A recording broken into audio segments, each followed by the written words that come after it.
I call the member for Maitland.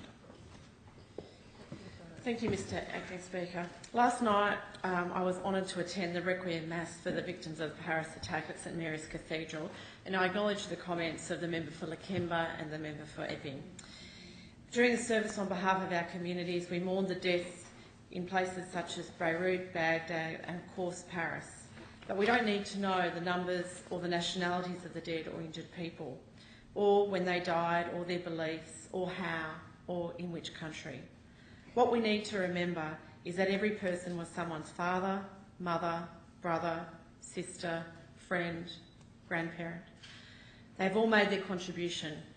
They are all important, and even one death is too many.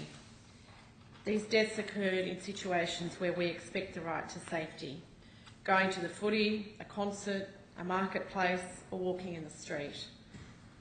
Today, I want to withdraw the attention of this House to what is happening right now across Australia, in the very place where we should expect to feel the most safest, our homes. And I acknowledge the comments of the member for Charlestown. For many, this is the most dangerous battleground there is. Last Friday, yet another woman's life was ended by violence here in Australia. On Friday, an unnamed 69-year-old woman was found in her unit at Geraldton after police were called to a disturbance. An unnamed 42-year-old man, who police say was known to her, was charged with unlawful assault causing death. And this was drawn to public attention by the vigilant advocates at Destroy the Joint. This organisation has drawn our attention to the deaths of 77 women by violence just this year. And some 75% of those deaths are attributed to domestic violence or family violence. That's around 58 women. At least one woman a week, every week, is killed by a partner, a lover, a husband or someone she knows. This is a national emergency. And as we head towards the so-called festive season, domestic violence services are bracing for one of their busiest times of the year.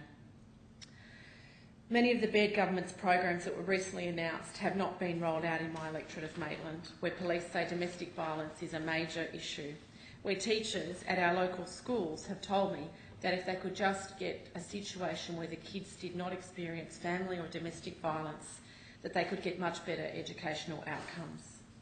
In general, the conversation about domestic violence appears to be focused on the two groups which receive direct government funding to address it: refuges and the police.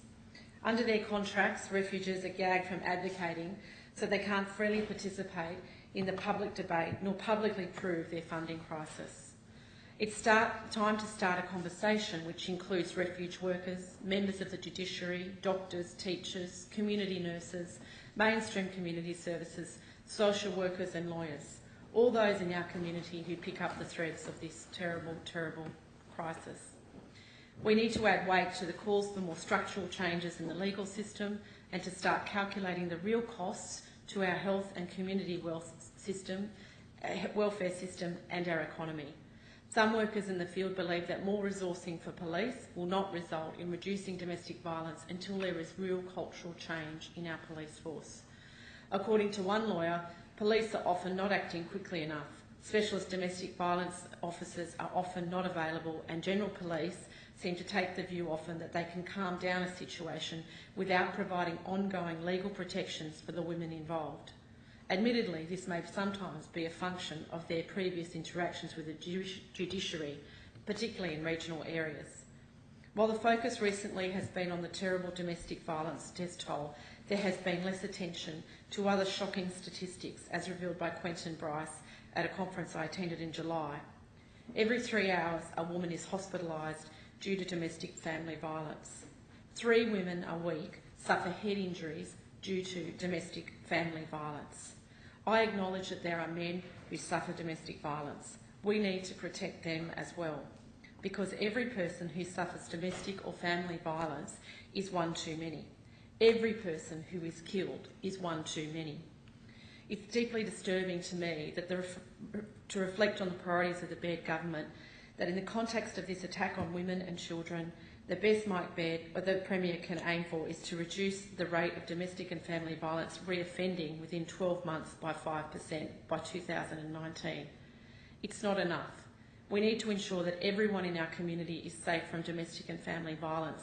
There's a war that's been going on in homes in our communities for generations. It's time to declare peace and work towards real solutions.